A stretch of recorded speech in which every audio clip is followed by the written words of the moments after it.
Hello students. I hope आप सब बहुत अच्छे होंगे। आइए क्वेश्चन देखते हैं। 104 is a term of the list of numbers. Okay, हमें एक लिस्ट ऑफ नंबर्स गिवन है 5।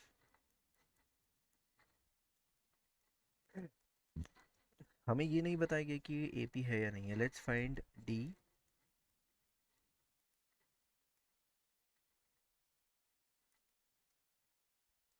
Since D is equal to 6, therefore this is an AP with a equal to 5 and d equal to 6।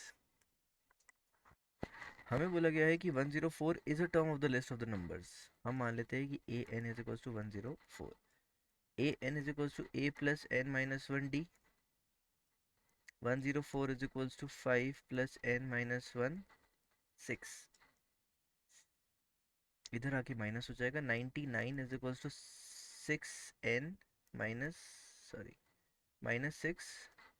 And ये बन जाएगा 105 upon 6 equal to n। अगर इसको eliminate किया जाए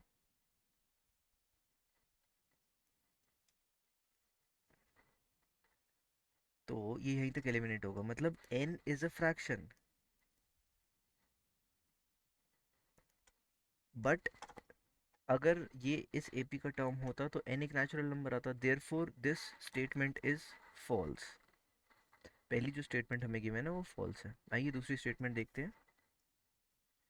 If the eighth term of an AP is 0, then its 29th term is twice its 19th term.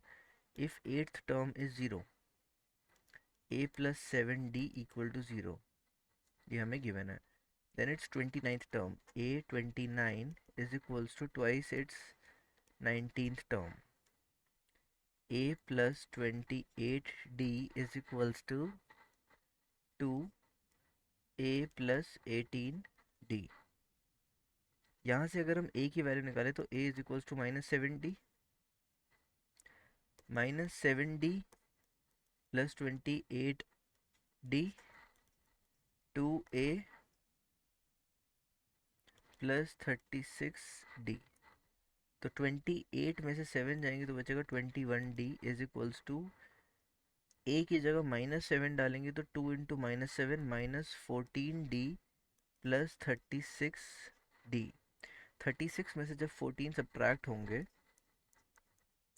तो बचेगा हमारे पास 22d। बट LHS में है 21d और इसका आंसर आ रहा है 22d।